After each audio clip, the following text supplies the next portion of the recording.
سلام سلام سلام سلام سلام Peaceful, peaceful, peaceful, peace. Peaceful, peaceful, peaceful, peace.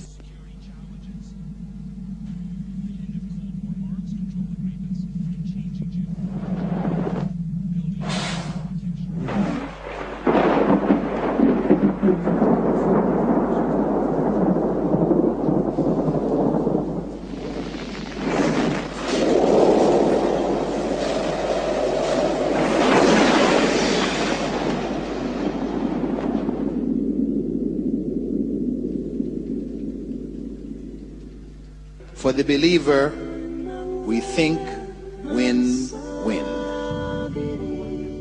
We win when good comes, good befalls us, life is good, we're living well. We don't forget Allah, because good wealth can be a test. So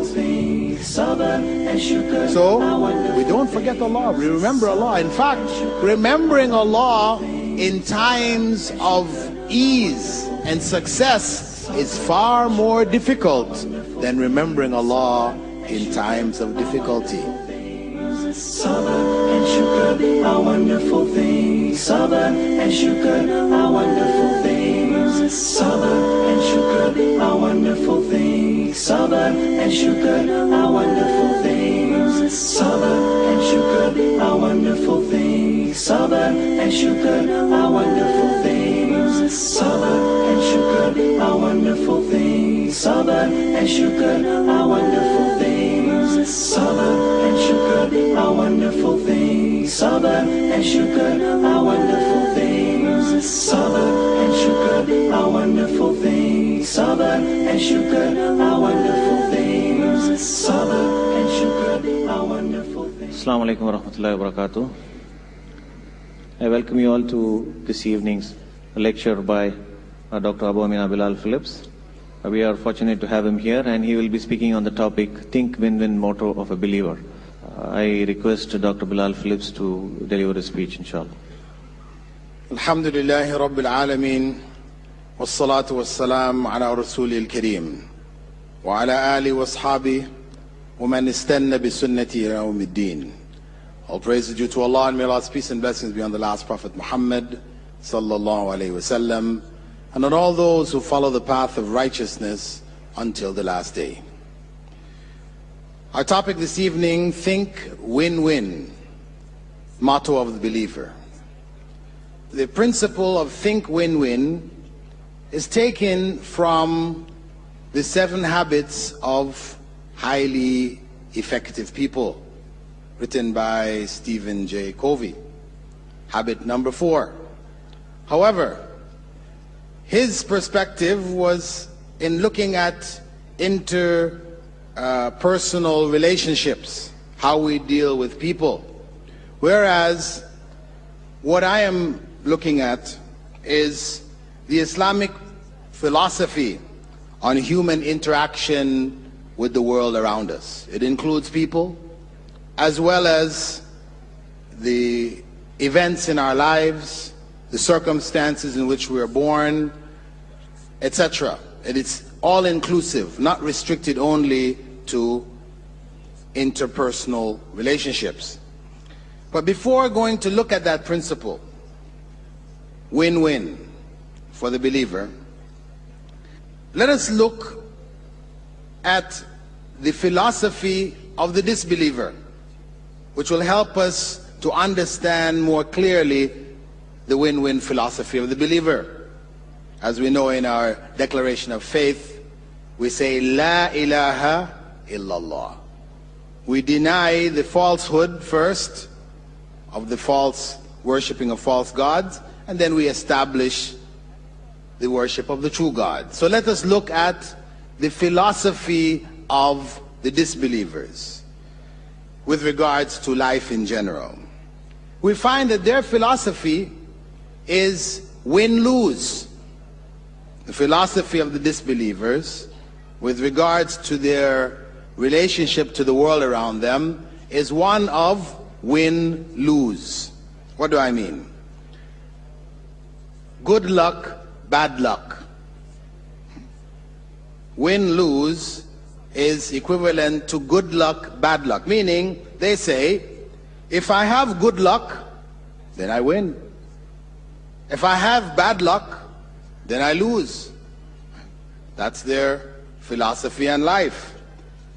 This is something which even the atheist, the person who says there is no God, disbeliever in truth, that's what governs his or her life. Good luck, bad luck.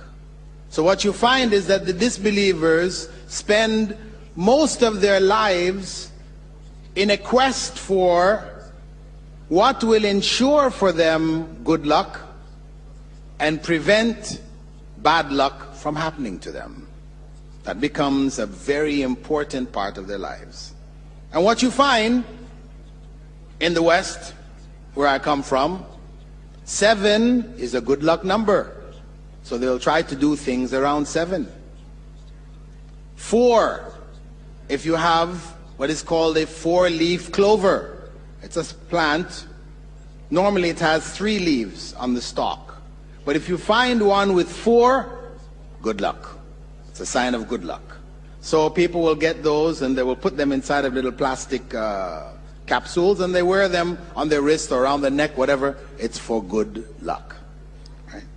At the same time, you try to avoid certain bad luck numbers like 13. In the West, 13 is a bad luck number. So in the average apartment building, hotel, etc. in the West, the floors, when you go in the elevators, you will see the numbers 10, 11, 12, 14, 15. What happened to 13? No 13. You walk down the street, you'll see the houses are numbered 10, 11, 12, 12 and a half, 14. What happened to 13? This is a norm in the society. I know where you are here, that number is 8. 8 is the bad luck number.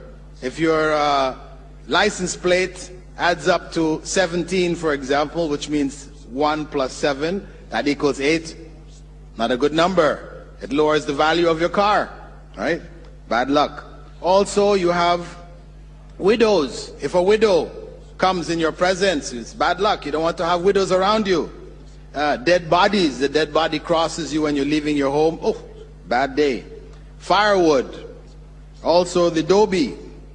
And you have a calendar here for bad hours of the day. Your Ragu Kalam, right? And your Yamagandam, right? These are all bad luck. 4 hours every day are bad luck hours. Don't try to do anything good in these hours, right? And so you have a series of these kinds of charms that people seek out to protect themselves from evil and to bring for themselves good luck. We can laugh about that in regards to other people's beliefs, but unfortunately cultural Muslims have their own substitutes, don't we? So our numbers, we have 19. 19 becomes a good luck number because the Basmala, Bismillahir Rahmanir Rahim, is made up of 19 letters. So we have some Muslims who, for them, 19 is an auspicious number and they favor it. And the 99 names of Allah. People believe that if you recite a certain name of Allah, your wife can't have a baby. Okay, recite this name of Allah so many times, blow it over water and drink it after Maghrib, having fasted that day, and your wife's gonna have a baby. Similarly, some people believe that your business is not good. Okay, so you take another name of Allah, Ar-Razzaq, for example, then you make a piece of bread, right? When you're making your bread, so you squeeze the flour in the shape of Ar-Razzaq. Then you cook it, right? You have a loaf of bread with Ar-Razzaq and you eat that. Inshallah, you're going to be successful. What is this? This is charms, amulets, turning the names of Allah into good luck charms, which has no basis from the Sunnah of Rasulullah sallallahu alaihi wasallam. Also, we have miniature Qur'ans. Qur'ans that are made 1 inch by 1 inch, by 1 inch thick. People discover them and boast about how they have the smallest Quran in the world. What is this Quran good for? You put it in a locket, you wear it around your neck, believing that it's going to protect you from evil. So we turn the Quran into a good luck charm. Because that Quran is not for reading. You open it up, the letters are so small you would need a magnifying glass, a microscope actually, to read what is written on there. So this is the way in general of the disbelievers in general, as well as poor or weak believers, cultural Muslims, Muslims who live by custom and tradition and not according to the Quran and the Sunnah. The Quran and the Sunnah as it was understood by the Sahaba. Not the Quran and Sunnah as it was understood by you and I, by modern Muslims, the modern interpretations. No, the Quran and the Sunnah as it was understood by the companions of the Prophet sallallahu alaihi wasallam. They best understood it. So, if we leave now the disbeliever understanding of win-lose and we come over to the Islamic understanding, the Islamic philosophy of win-win, it is based on the Islamic worldview that this world is fundamentally a test. This world is fundamentally a test for human beings. As Allah said in Surah Al-Mulk, verse 2, الَّذِي خَلَقَ الْمَوْتَ وَالْحَيَاةَ لِيَبْلُوَكُمْ أَيُّكُمْ أَحْسَنُ عَمَلًا. The one who created death and life in order to test which of you is best in deeds. And in Surah Al-Kahf, verse 7, إِنَّا جَعَلْنَا مَا عَلَى الْأَرْضِ زِينَةً لَهَا لِنَبْلُوَكُمْ أَيُّهُمْ أَحْسَنُ عَمَلًا. Indeed, I have placed, what I have placed on the earth is an adornment for it, in order to test which of them is best in deeds. So Allah has identified clearly the purpose of this world. This world is a test.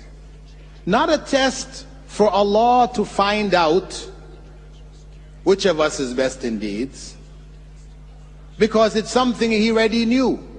Before Allah created this world, He already knew which of us is best in deeds. He already knew which of us is going to hell and which of us is going to heaven. This was already known by Allah subhanahu wa ta'ala. Ramadan beckons us to give our zakat, an important fard and a pillar of Islam.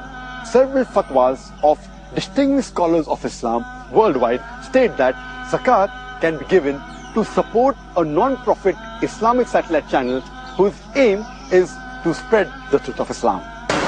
Every dollar you contribute helps Peace TV to refute allegations against Islam, misconceptions about Quran. What better choice do you have to spread the truth of Islam than Peace TV? Support Peace TV. Send your zakat and donation to Islamic Research Foundation International, Islamic Bank of Britain, Coventry Road, Birmingham, UK. Account number 011-32301. Sort code 300083. From those around. Not a single African tribe ever worshipped images before the white man came. Not one. They all worship God. Ahmad Didan. Different name, but the concept same. Islamic. He is a Muslim. He doesn't know. He's got the wrong label on. The Christian has Christianized him and make them to worship Jesus Christ. We have done nothing, really. Islam in Africa, in Man with a Mission. Coming soon on Peace TV. नजात उन्हीं लोग को हासिल होगी जो लोग ईमान लाते हैं। वो इंसान जो अल्लाह ताला के साथ किसी को शरीक ठहराता है, उसको हकीकत का इल्म नहीं है। कामयाब हुआ वो इंसान जिसने अपने नफ्स का तज़किया किया। वो खाना जिसके ऊपर गैरुल्लाह का नाम लिया हो वो खाना हराम है। ज़कात ये इंसान के माल को पाक और साफ करता है। नमाज बेहयाइयों और मुनकर से रोकती है। गुलशने ईमान हर पीर, बुध और जुमा शाम 6 बजे यूके में और शाम 7 बजे यूरोप में पीस टीवी पर।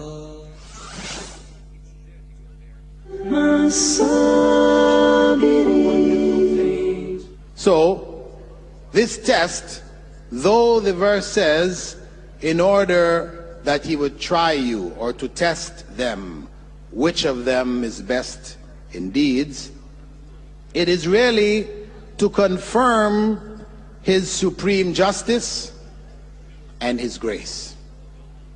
His supreme justice for the disbelievers. Why? Because, yes, Allah knew before we were created where we are going. So he could have created believers, put them in paradise, and disbelievers and put them in hell right from the beginning. We didn't need to go through this world and what was happening in it. He could have done that because he knows what we are going to do. However, because of the fact that those who would be placed in paradise would never